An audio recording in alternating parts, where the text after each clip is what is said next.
Hello everyone. जिस तरह मैंने लॉ के राइटिंग प्रैक्टिस के ऊपर नोट्स दिए थे ना, वैसे मैं ऑडिट के ऊपर भी लाने जा रहा हूँ राइटिंग प्रैक्टिस के ऊपर, राइटिंग प्रैक्टिस के लिए नोट्स। लेकिन audit is different from law. यहाँ पर दो चार बातें तुमको समझनी बहुत ज़रूरी है। एक बार पहले मैं दिखा देता हूँ तुमको। इंटर ऑडिट के अंदर 11 चैप्टर्स हैं और 11 चैप्टर्स के अंदर मैंने बहुत ही अच्छे 35 के आसपास क्वेश्चंस पिक किए हैं जो बहुत सुंदर है। मतलब दे आर इम्पॉर्टेंट क्वेश्चंस।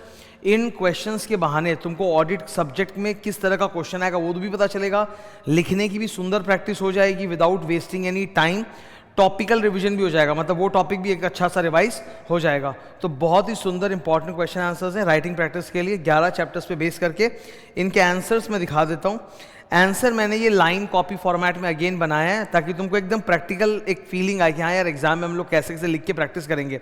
तुम जब लिख के प्रैक्टिस करोगे तो मैं 3-4 बातें पहले क्लियर कर देता हूँ ऑडिट सब्जेक्ट के बारे में। ओके, एक तो सर ऑडिट ICAI का मेन फोर्टे है। ऑडिट की जो भी लैंग्वेज है वो ICAI ने बनाई है, ठीक है, ये कोई पार्लियामेंट की लैंग्वेज नहीं है। तो CA इंस्टीट्यूट चाहता है कि जब एक स्टूडेंट ऑडिट सब्जेक्ट का आंसर लिखे तो वो जनरल अपने मन से ज्ञान नहीं लिखे, बल्कि वो टेक्निकल बात बोले, टेक्निकल पॉइंट लिखे अपने आंसर में, जैसा कि ICAI की किताब में लिखा है। तो आपको अच्छे पॉइंट, टेक्निकल पॉइंट जो किताब वाले हैं वो लिखने के नंबर मिलेंगे, मन के हिसाब से कुछ भी लिख देने से नंबर नहीं मिलेंगे। दूसरा, एक वहम दूर करना ज़रूरी है। ऑडिट के ना क्वेश्चंस लंबे होते हैं, आंसर्स बहुत लंबे नहीं होते। अभी पैटर्न चेंज हो गया है, ठीक है, इतना लंबा क्वेश्चन है, हो सकता है आंसर केवल इतना सा हो, छोटा सा हो। तो अभी क्वेश्चन के लेंथ पे मत जाओ, बिकॉज फिर से बोल देता हूँ, ऑडिट एक प्रैक्टिसिंग चार्टर्ड अकाउंटेंट के लिए मेन काम होता है अश्योरेंस देना, ऑडिट करना। तो ये लोग क्या करते हैं, ऑडिट के क्वेश्चन में लंबी लंबी कहानियां बना देते हैं और फिर एक बात पूछते हैं। तो ज़रूरी नहीं कि क्वेश्चन इतना लंबा है तो आंसर भी इतना लंबा होगा, ऐसा बिल्कुल ज़रूरी नहीं है।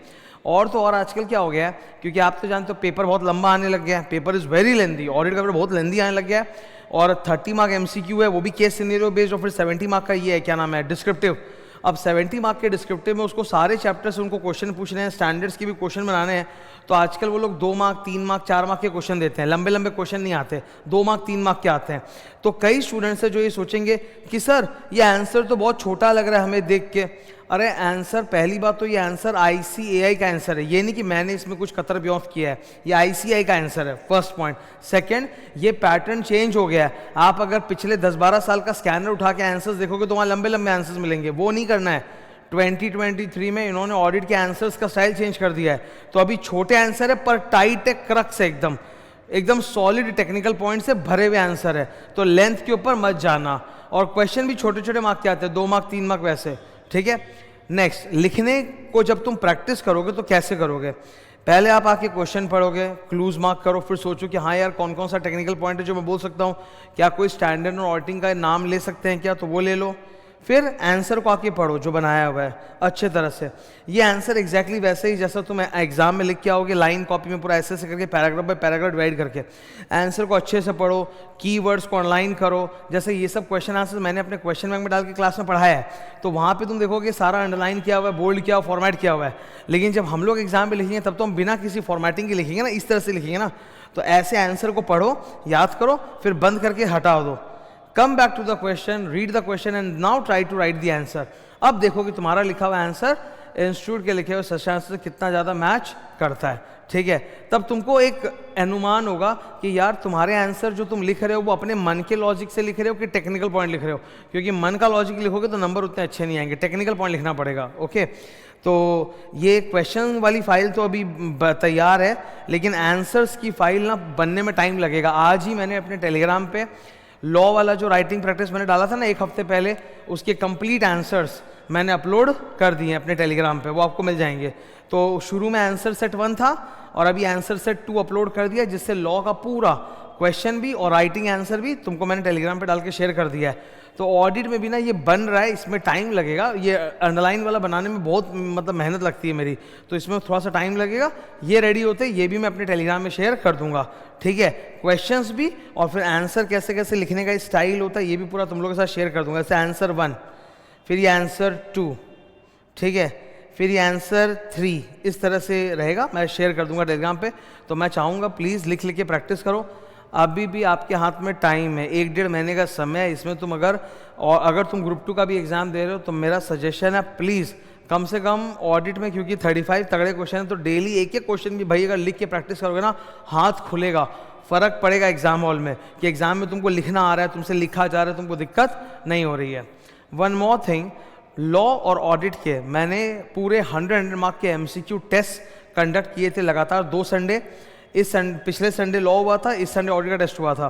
उसका पूरा क्वेश्चन आंसर वो मैंने टेलीग्राम पे लोड किया, फिर मैंने उसके सॉल्यूशंस को पूरे लंबे लंबे केस सिनेरियो बेस्ड MCQs थे, एकदम तगड़े MCQs, वो पूरे मैंने डिस्कस करके डिस्कशन वीडियो भी डाला है।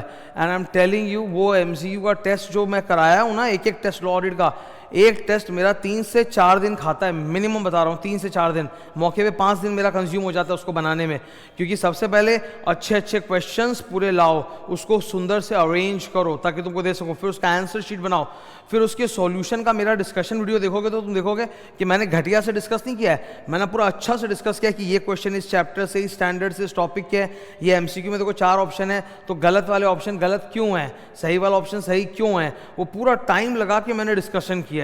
ओके तो वो एकदम बहुत अच्छा है फॉर प्रैक्टिस पर्पसेस। जिनका भी एग्जाम सामने आ रहा है, आई वुड सजेस्ट तुम वो लॉ ऑडिट के जो टेस्ट पेपर्स मैंने डाल रखे हैं अपने टेलीग्राम पे, अलॉन्ग विद द आंसर और सॉल्यूशन वीडियो भी है, वो प्लीज़ ज़रूर देखो, उससे फ़ायदा होगा तुमको। इससे ये पता चलेगा, यू विल बी हम्बल्ड। हाँ, हम्बल्ड मतलब बोलने का क्या मतलब कि जैसे होता है ना, हम लोग कई बार बहुत चढ़ जाते हैं तो नीचे आ जाते हैं वापस, वही कि ICA ने ऐसे से MCQ डाले हैं कि आप चाह कर भी 100% राइट आंसर नहीं अटेम्प्ट कर सकते। तो वो एक हम्बलिंग एक्सपीरियंस होता है जिससे सीखने का मौका मिलता है कि हाँ यार अभी और भी करना बाकी, हमें और मेहनत करने की ज़रूरत है। नहीं तो क्या होता है ना, इंसान को लगता है कि यार हम तो बहुत पढ़ लिए सर, हमसे तो और कितना पढ़ेंगे, वो थोड़ा सा तुम हम्बल डाउन हो जाओगे। तो बहुत अच्छे हैं, प्लीज़ डू दैट, ठीक है। तो ये राइटिंग प्रैक्टिस मुझे ऑडिट का शेयर करना तुम्हारे साथ, ये I have shared with you. Audit में भी एक हाथ का लिखा प्रैक्टिस होना चाहिए। MCQs वाले जो टेस्ट हुए उससे कि MCQ प्रैक्टिस हो गई और ऐसे डिस्क्रिप्टिव आंसर लिखने की एक प्रैक्टिस हो गई। अभी सामने संडे को मैं फाइनल ऑडिट का भी टेस्ट लेने जा रहा हूँ, तो वो मैंने अनाउंसमेंट कर दिया, वो भी मैं कंडक्ट करूँगा संडे को। Okay, thank you all the best.